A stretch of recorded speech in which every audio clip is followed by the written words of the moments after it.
Hello, everyone. Welcome to Weekend Sports, and it's our weekly Tigers breakdown.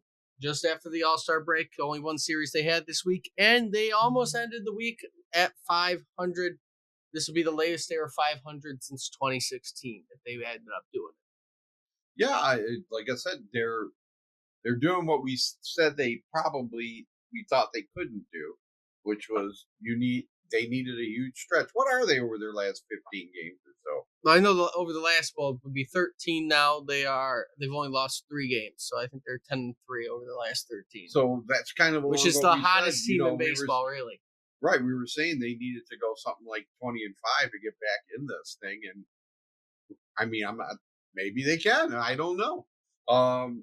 They're playing very good ball right now. Yeah, So they much so that now they're discussing, what they should do. yes, we were very close to sweeping the Blue Jays this week. They won 5-4 in the first game, 7-3 in the second game, lost 5-4 today.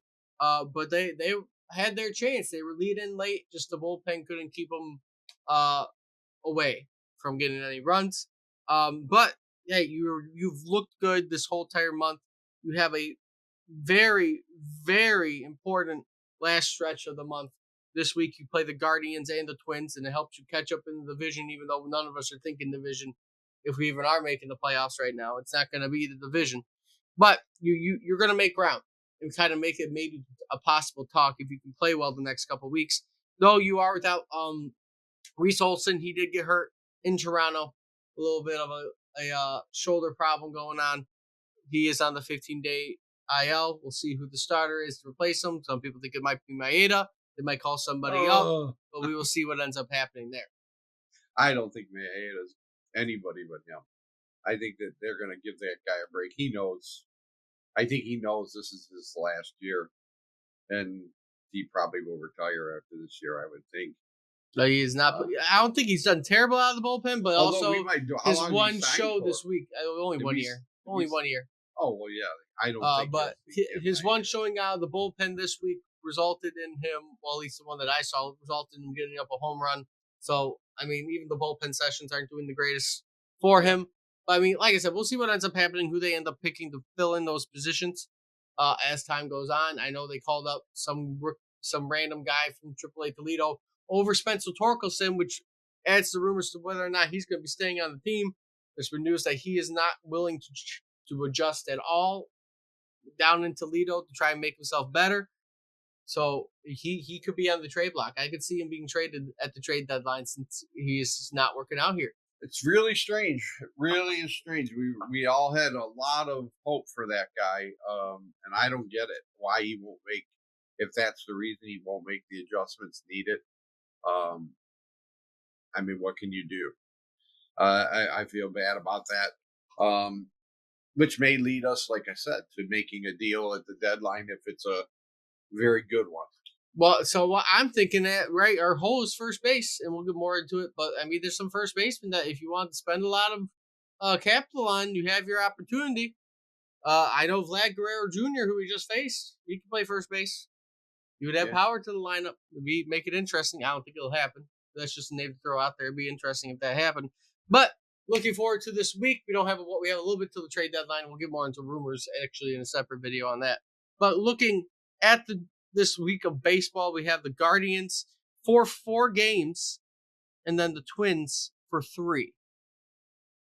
4 games in Cleveland, 3 at home against the Twins. That's a tough week. This is like I said, this is your time to make ground, right? Even if you split the series with Cleveland, you're not going to lose ground on them.